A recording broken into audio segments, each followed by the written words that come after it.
ब्रह्मा गुरुर्विष्णु गुरुर्देवो महेश्वर गुरुर्साक्षात् परब्रह्म तस्मै श्री गुरवे नमः। गुरुर्ब्रह्मा गुरुर्विष्णु गुरुर्देवो महेश्वर गुरुर्साक्षात् परब्रह्म तस्मै श्री गुरवे नमः। गुरुर्ब्रह्मा गुरुर्विष्णु गुरुर्देवो महेश्वर गुरुर्साक्षात् परब्रह्म तस्मै श्री गुरवे नमः।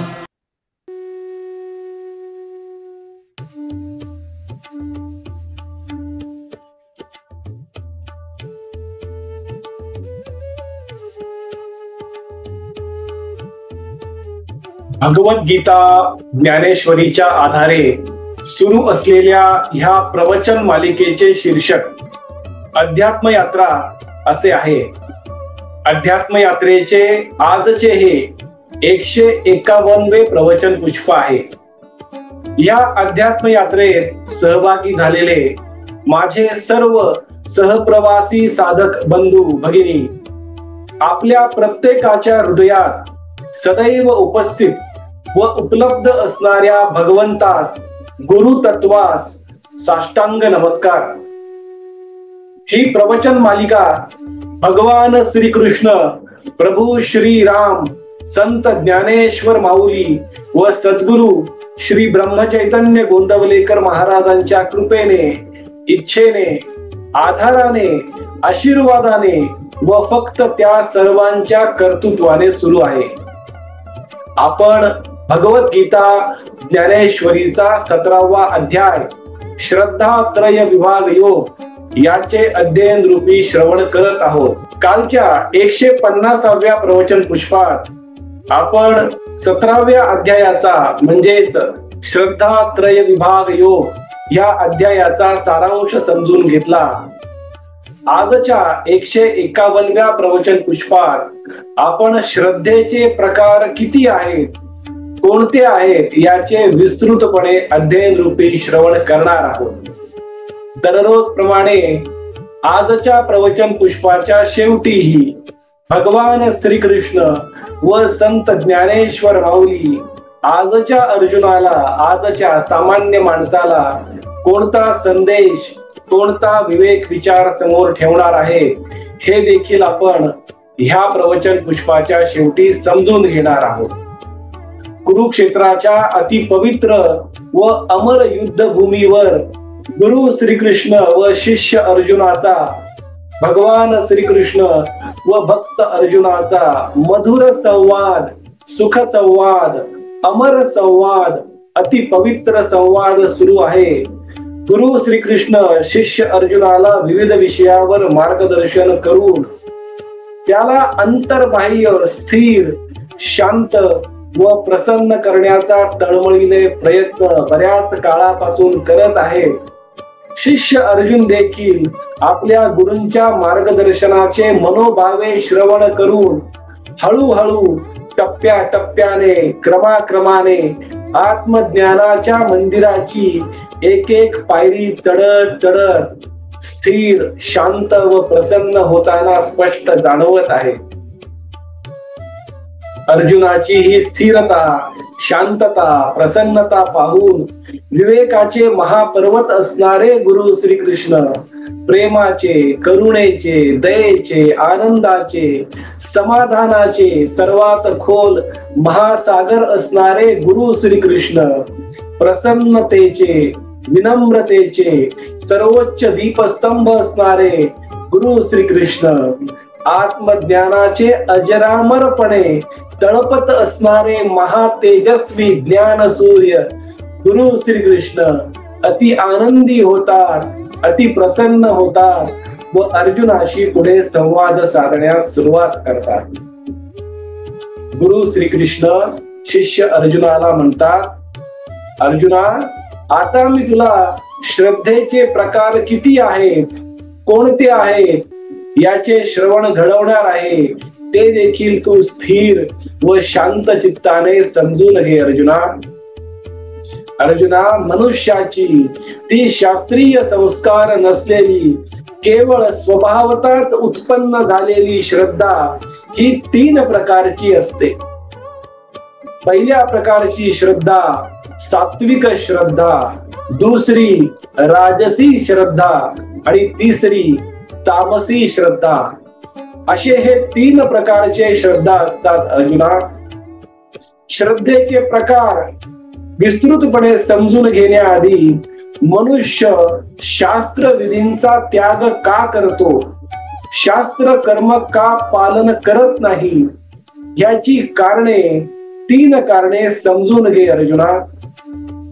अर्जुना, शास्त्रविधीचा त्याग करण्याची, शास्त्रविधीचे पालन न करण्याचे पहिले कारण म्हणजे अजाणतेपणा किंवा त्याला आपण अज्ञता असेही म्हणू शकतो. हे जे पहिले कारण आहे त्या कारणामध्ये मनुष्याला शास्त्रविधींची जाण नसते, माहिती नसते, ज्ञान नसते. त्यामुळे मनुष्य शास्त्रविधींचा, शास्त्र कर्माचे पालन करत नाही. हे जे पहिले कारण आहे ते कारण मनुष्यासाठी क्षम्य आहे. त्यासाठी परमेश्वर भगवंत अशा मनुष्याला क्षमा करतो, कारण त्याला माहितीच नाही. दुसरे कारण म्हणजे उपेक्षा. मनुष्याला शास्त्रविधींचे ज्ञान आहे, शास्त्र कर्म कसे करावे हे माहित आहे, पण तरी सुद्धा काय फरक पडतो या भावनेने मनुष्य शास्त्रविधींचा त्याग करतो, शास्त्र कर्माचे पालन करत नाही. काय फरक पडतो म्हणजे शास्त्रविधींची उपेक्षा करण्यासारखे आहे. अशा मनुष्याने जरी कर्म केले, शास्त्रविधीचे कर्म केले, तरी सुद्धा त्याच्या कर्माचे फल त्याला मिळत नाही. असे कर्म हे फलहीन कर्म ठरते. तिसरे कारण शास्त्रविधींचा पालन किंवा शास्त्र कर्माचे पालन न करण्याचे तिसरे कारण म्हणजे विरोध. मनुष्याला जेव्हा माहित असते की शास्त्रविधी केल्याने, शास्त्र कर्म केल्याने पुण्याची प्राप्ती होते, उत्कृष्ट फळ प्राप्त होते, तरी सुद्धा मनुष्य जर शास्त्रविधींचा विरोध जाणून बुजून करत असेल, माहित असून सुद्धा शास्त्र कर्माचा विरोध करत असेल, तर असा मनुष्य दंड पात्र असतो अर्जुना. कारण कोणत्याही प्रकारचा विरोध, जाणून बुजून केलेला विरोध, चांगल्या कर्माचा विरोध जर कोणी करत असेल तर तो मनुष्य दंड पात्र आहे अर्जुना. अशी ही 3 कारणे आहेत. पहिले कारण तुला सांगितले अजाणतेपणा, दुसरे उपेक्षा आणि तिसरे विरोध. या 3 कारणामुळे मनुष्य शास्त्रविधींचा त्याग करतो किंवा शास्त्र कर्माचे पालन करत नाही. अर्जुना, आता श्रद्धा 3 प्रकारांनी उत्पन्न होते हे तू व्यवस्थितपणे समजावून घे. मी तुला श्रद्धेचे प्रकार किती आहेत, कोणते आहेत हे समजावून सांगत आहे. आता मात्र श्रद्धा किती प्रकारांनी म्हणजेच 3 प्रकारांनी उत्पन्न होते मनुष्याच्या जीवनामध्ये ते जरा तू व्यवस्थितपणे समजून घे. पहिला प्रकार म्हणजे स्वभावजा, दुसरा प्रकार म्हणजे शास्त्रजा आणि तिसरा प्रकार म्हणजे संगजा. पहिल्या प्रकाराची श्रद्धा म्हणजे स्वभावजा श्रद्धा म्हणजे ज्या मनुष्याला पूर्वजन्माच्या कारणाने, कुळ परंपरेने किंवा आई वडिलांच्या कारणामुळे मनामध्ये जन्मतःच श्रद्धा उत्पन्न होते, त्याला आपण स्वभावतः उत्पन्न झालेली श्रद्धा अशी म्हणू. त्या मनुष्याला विशेष असे कोणतेही प्रयत्न करावे लागले नाहीत, त्याच्या स्वभावामध्ये, त्याच्या कुळामध्ये, पूर्वजामुळे, आई वडिलामुळे आणि पूर्वजन्माच्या कारणामुळे त्याला जन्मापासूनच श्रद्धा उत्पन्न झालेली असते. ही झाली स्वभावजा श्रद्धा. दुसरी श्रद्धा शास्त्रजा श्रद्धा. शास्त्रजा श्रद्धा म्हणजे जो मनुष्य जन्मापासून स्वभावताच श्रद्धावान नाही, पण पुढे हळूहळू जसा तो मोठा होत जातो, शास्त्रांचा अभ्यास करून त्याचे मन श्रद्धावान झाले, त्याचे जीवन श्रद्धावान झाले, तर त्याला आपण शास्त्रच्या प्रकाराने श्रद्धा उत्पन्न झाली असे आपण म्हणू शकतो. त्याचे सर्वोत्तम उदाहरण म्हणजे भक्त प्रल्हाद आहे. हिरण्यकशिपूच्या कुळामध्ये जन्म घेऊन देखील भक्त प्रल्हाद शास्त्रांचा अभ्यास करून भगवान विष्णू, भगवान नारायण म्हणजेच माझा भक्त झाला अर्जुना. आणि असा हा भक्त प्रल्हाद म्हणजे शास्त्रच्या मार्गाने त्याच्या मनामध्ये श्रद्धा उत्पन्न केली.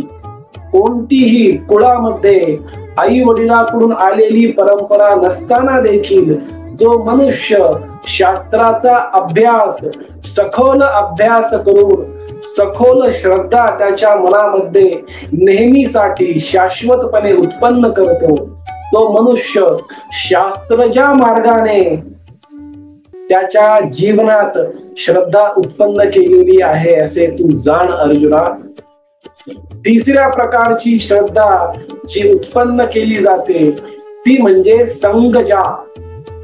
संगजा म्हणजे ज्या लोकांच्या जीवनामध्ये श्रद्धा आहे, श्रद्धावान लोकांच्या संगतीत राहून, सतत संगतीत राहून मनामध्ये उत्पन्न केलेली श्रद्धा, त्याचा मार्ग म्हणजे संगजा श्रद्धा आहे. अर्जुना, संगजा श्रद्धा उत्पन्न करण्यासाठी मनुष्याला थोडा काळ, दीर्घ काळ द्यावा लागतो. काही काळ फक्त सत्संगात व्यतीत करून एखाद्या मनुष्याच्या मनामध्ये श्रद्धा उत्पन्न होत नसते, त्याला बराच काळ द्यावा लागतो. ते आपण एका उदाहरणाद्वारे समजून घेऊया. एखाद्या भांड्यामध्ये जर पाणी ठेवले आणि त्या पाण्यामध्ये जर काही तेलाचे थेंब टाकले तर ते तेल त्या पाण्याच्या वर तरंगू लागते. अशा तेल टाकलेल्या पाण्यामध्ये जर आपण बोट बुडवले तर आपल्या बोटाच्या वरच्या भागालाच फक्त तेल लागते, पण ते पाणी ज्याच्यावर तेल आहे ते भांडे जर काही काळासाठी म्हणजे 15 ते 20 दिवसांसाठी ठेवले तर ते वरवरचे तेल पाण्याच्या प्रत्येक अणुरेणूमध्ये पसरते, सर्वत्र व्याप्त होते आणि ते पाणी तेलमय होते. अशा पाण्यात जर परत बोट बुडवले तर आपले संपूर्ण बोट हे तेलमय म्हणजे तेलकट होते. आता या पाण्यातील तेल म्हणजे संग, पाण्याला तेलाचा संग जर दीर्घकाळ झाला तर पाणी तेलमय झाले.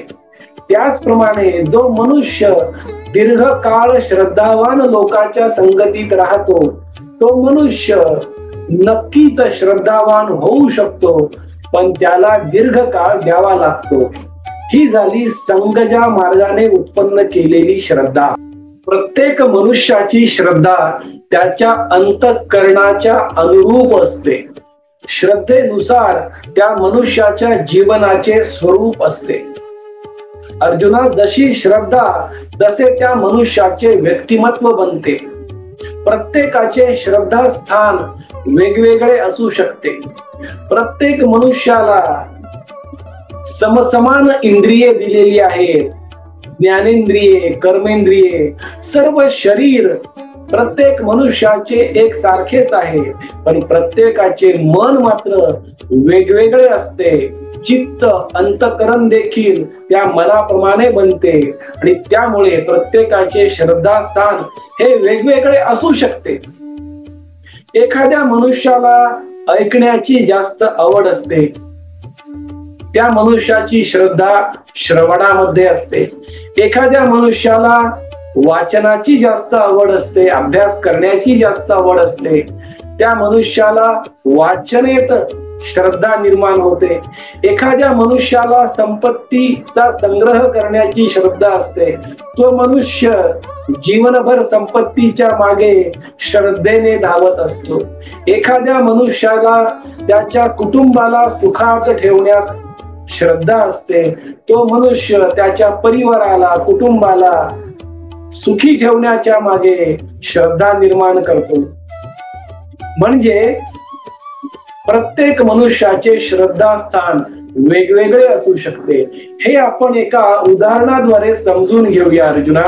फार प्राचीन काळी एक प्रसिद्ध मूर्तिकार होऊन गेला. तो मूर्तिकार दगड पाहूनच ह्या दगडाच्या कोणत्या प्रकारची मूर्ती करायची किंवा इतर वस्तू करायची हे दगड पाहूनच त्या मूर्तिकाराला कळायचे. त्या काळातील एका राजाने त्या मूर्तिकाराला बोलवले आणि त्यांनी त्याला सांगितले की मला भगवान विष्णूची मूर्ती आणि मंदिर बनवायचे आहे, तर तुम्ही कृपया भगवान विष्णूंची मूर्ती बनवावी आणि त्याच्या सभोवताली मंदिर बनवावे. तेव्हा त्या राजाने त्याच्या सैनिकांना आदेश दिला आणि विविध प्रकारचे दगड, शेकडो, हजारो, लाखो दगड आणून त्या मूर्तिकारासमोर ठेवले. मूर्तिकाराने बरीच परीक्षा घेतल्यानंतर त्या दगडापैकी, लाखो दगडापैकी 4 दगड निवडले आणि 4 दगड बाजूला काढले. त्यापैकी पहिला दगड उचलला आणि त्यावर छिन्नी हातोड्यांनी घाव घालण्यास सुरुवात केली. त्या पहिल्या दगडातून आवाज आला. पहिला हातोडा आणि पहिली छिन्नी वापरल्यानंतरच लगेच आवाज आला की अरे बाबा बस कर, थांबव इथेच, मी आहे तसाच व्यवस्थित आहे, माझ्यातून काही बनवू नको. तेव्हा त्या मूर्तिकाराने त्या दगडाला बाजूला ठेवले. त्या 4 दगडापैकी आता मूर्तिकाराने दुसरा दगड उचलला. त्या दगडावर त्यांनी 6 महिने काम केले. 6 महिन्यानंतर त्या दगडातून आवाज आला की मला घाव सहन होत नाहीये, आता बस कर, इथेच थांब. तेव्हा मूर्तिकाराने ते दुसरा दगड देखील बाजूला ठेवला. उर्वरित 2 दगडापैकी त्या मूर्तिकाराने तिसरा दगड उचलला आणि त्या दगडावर देखील 1 वर्षभर काम केले. 1 वर्षभर काम केल्यानंतर त्या दगडातून आवाज आला, माझ्यावर आता कोणत्याही प्रकारचे काम करू नका, जेवढे काम झाले तेवढे खूप झाले, आता काम थांबवा. तेव्हा त्या मूर्तिकाराने तिसरा दगडही बाजूला ठेवला. आता मूर्तिकाराने तो चौथा, शेवटचा राहिलेला दगड उचलला. तो दगड उचलल्या उचलल्या त्या दगडातून आवाज आला की मी किती काळ, किती वर्ष तडपत होतो की तुम्ही मला उचलावे आणि माझ्यावर काम करावे. तुम्ही माझ्यावर कितीही छिन्नी आणि हातोड्याने वार करा, मी उफ देखील करणार नाही. माझ्यातून कोणत्याही प्रकारचा आवाज येणार नाही जोपर्यंत तुमचे काम संपूर्णपणे सफल होईल. त्यामुळे माझ्यावर काम करा हो. अशा प्रकारचा आवाज त्या चौथ्या दगडातून आला. मूर्तिकाराने काही वर्ष त्या दगडावर काम केले आणि त्या दगडातून भगवान विष्णूंची सुरेख मूर्ती, सुंदर मूर्ती, अद्भुत मूर्ती निर्माण झाली. मूर्तिकाराने भगवान विष्णूंची मूर्ती बनवल्यानंतर त्या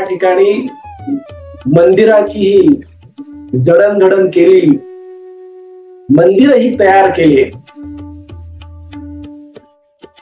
आणि त्या भगवान विष्णूंच्या मूर्तीची प्राणप्रतिष्ठा झाली. पण जे बाकीचे 3 दगड होते, त्या 3 दगडापैकी ज्यावर त्या मूर्तिकाराने 1 वर्ष काम केले होते, त्या दगडाला सिंहाचा आकार देऊन मंदिराच्या मध्यभागी ठेवले, महाद्वाराजवळ ठेवले. ज्या दगडावर 6 महिने काम केले होते, त्या दगडाला मूर्तिकाराने पायरी बनवले. तर जो दगड ज्यात 0 सहनशक्ती होती, ज्याने पहिला हातोडा, पहिली छिन्नी वापरल्यानंतरच बस कर असा आवाज दिला, त्या दगडाला मूर्तिकाराने मंदिराच्या मागे त्या दगडाचा चुरा करून मार्गक्रमणामध्ये त्याचा मार्ग बनवला. या उदाहरणामध्ये आपल्याला, या कथेमध्ये हे समजते की प्रत्येक मनुष्याची श्रद्धा ज्याप्रमाणे असते त्याप्रमाणेच त्याचे अंतःकरण असते, आणि ज्याप्रमाणे अंतःकरण असते त्याप्रमाणेच त्याची श्रद्धा असते. एक सामान्य दगड आपल्या समर्पण भावाने भगवत स्वरूप होऊन गेला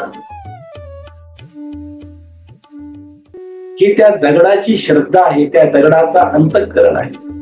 आणि मनुष्य आणि दगडामध्ये फरक तरी काय हो? शरीर आणि दगड. श्रद्धा नसेल तर दोन्हीही एकच असणार ना. त्यामुळे ज्याप्रमाणे अंतःकरण, ज्याप्रमाणे मन, ज्याप्रमाणे चित्त, त्याचप्रमाणे त्या मनुष्याची श्रद्धा असते. आपल्याला आपले जीवन कसे बनवायचे आहे, कसे घडवायचे आहे, हे संपूर्णपणे आपल्या श्रद्धेवर अवलंबून असते. सामान्य माणसाची श्रद्धा ही विषयांच्या भोगामध्ये असते. संतांची श्रद्धा ही भावामध्ये असते, भाव स्थिर करण्यामध्ये असते. तर ज्ञानी मनुष्याची श्रद्धा ही तत्वामध्ये असते.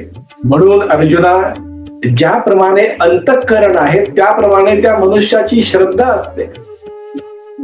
तुला मी श्रद्धेची 3 प्रकार समजावून सांगत आहे. सात्विक श्रद्धा, राजसी श्रद्धा आणि तामसी श्रद्धा. जो मनुष्य सात्विक आहे तो माझी म्हणजे भगवंताची पूजा करतो. जो मनुष्य राजसी आहे तो मनुष्य यक्ष राक्षसांची पूजा करतो. तर जो मनुष्य तामसी आहे तो मनुष्य प्रेत व भूतगणांची पूजा करतो. सात्विक मनुष्याची श्रद्धा देखील वेगवेगळी असते. एखादा मनुष्य भगवान शंकराची पूजा करतो, तो सोमवारचे व्रत ठेवतो. एखादा मनुष्य श्री गणेशांची पूजा करतो, तो मंगळवारचे व्रत ठेवतो. एखादा मनुष्य देवीची पूजा करतो, तो शुक्रवारचे व्रत ठेवतो. असे प्रत्येकाची श्रद्धा ही त्याच्या मनावर अवलंबून असते. कारण जरी शरीर प्रत्येकाचे एकसारखे दिसत असले तरी प्रत्येकाचे मन वेगवेगळे आहे, आणि प्रत्येकाचे मन हे त्याच्या श्रद्धेच्या वर अवलंबून असते, श्रद्धेप्रमाणे बनलेले असते. अर्जुना, मन हे एका आरशाप्रमाणे आहे. आपलेच प्रतिबिंब, आपलीच श्रद्धा त्या मनामध्ये दिसत असते आणि ती आपल्यालाच पाहावी लागते. जशी आपली श्रद्धा तसे आपले मन, आणि जसे आपले मन तसे आपले जीवन असते. अर्जुना, जे लोक शास्त्रीविधी सोडून केवळ मनाच्या कल्पनेप्रमाणे घोर तप करतात, ते लोक त्यांच्या मनामध्ये दंभ, अहंकार, अभिमान, कामना, आसक्ती ह्याची निर्मिती करतात आणि ह्यानेच ते युक्त असतात. अर्जुना, असे मनुष्य भूत समुदायाला आणि अंतःकरणात राहणाऱ्या मला देखील नष्ट करतात. अर्जुना,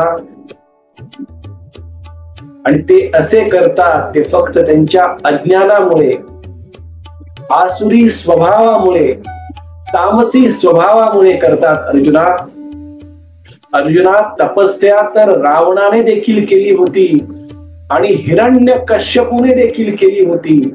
पण तपस्या पूर्ण झाल्यानंतर जेव्हा भगवंताचे दर्शन झाले तेव्हा त्यांनी भगवंताला श्रद्धा मागितली नाही, भक्ती मागितली नाही, तर अमरत्व मागितले. अर्जुना, अमरत्व हे न टिकणारे असते, कारण शरीर हे नाशवान आहे. भक्ती, श्रद्धा हीच अमर होऊ शकते अर्जुना. पण रावणाच्या आणि हिरण्यकश्यपूच्या आसुरी आणि तामसी स्वभावामुळे हजारो वर्षांची तपस्या देखील थोडीच मिळाली, भक्तिहीन ठरली अर्जुना. आणि त्यांच्याही जीवनाचा नाश झालाच ना. मग जीवनाचा नाश आणि अंत होणारच असेल तर जीवनामध्ये संपूर्णपणे ओतप्रोत श्रद्धा आणि भक्तीच भरली पाहिजे अर्जुना. आणि श्रद्धा आणि भक्तीच्या आधारेच मनुष्याने त्याचे जीवन जगले पाहिजे. आणि त्यांचे अंतःकरण, मन आणि चित्त हे श्रद्धामय बनवले पाहिजे. अर्जुना, मनुष्य त्याच्या श्रद्धेप्रमाणेच आहार घेतो, मनुष्य त्याच्या श्रद्धेप्रमाणेच यज्ञ करतो, तप करतो, त्याग करतो, दान करतो. आता मी तुला आहाराचे महत्व समजावून सांगणार आहे. मनुष्याला त्याच्या आहाराचे महत्व तेव्हाच कळते जेव्हा त्याला त्याचे श्रद्धेचे महत्व कळते. त्याचा आहार त्याच्या श्रद्धेनुसार बनतो. आहार देखील मनुष्याच्या श्रद्धेवरच अवलंबून असतो. पण आहाराचे महत्व काय आहे, किती आहे, आहार कसा करावा, सर्वोत्तम आहार कोणता आहे, हे मी तुला थोड्या वेळाने समजून सांगतो. अशा प्रकारचे मार्गदर्शन गुरु श्रीकृष्ण, भगवान श्रीकृष्ण शिष्य अर्जुनाला, द्वापार युगातील अर्जुनाला करत आहे. आजच्या अर्जुनाला, आजच्या सामान्य माणसाला गुरु श्रीकृष्ण हाच संदेश, संत ज्ञानेश्वर माऊली हाच विवेक विचार समोर ठेवत आहे की मनुष्याला त्याचे जीवन कसे बनवायचे आहे हे संपूर्णपणे त्याच्या श्रद्धेवर अवलंबून असते. त्यामुळे मनुष्याने अगदी जाणतेपणाने चैतन्याच्या सर्वोच्च स्तरावर जीवन जगून त्याची श्रद्धा तयार केली पाहिजे. हाच संदेश, हाच विवेक विचार गुरु श्रीकृष्ण आणि संत ज्ञानेश्वर माऊली आजच्या अर्जुनाला देत आहे. आपण भगवद्गीता ज्ञानेश्वरीचा 17वा अध्याय श्रद्धा त्रय विभाग योग याचे अध्ययन रूपी श्रवण करत आहोत. उद्याच्या 152व्या प्रवचन पुष्पात आपण सर्वोत्तम आहार कोणता आहे, आहाराचे प्रकार किती आहेत, कोणत्या आहाराचे कोणते फायदे आहेत, तर कोणत्या प्रकारच्या आहाराचे दुष्परिणाम आहेत, हे आपण उद्याच्या 152व्या प्रवचन पुष्पात समजून घेणार आहोत.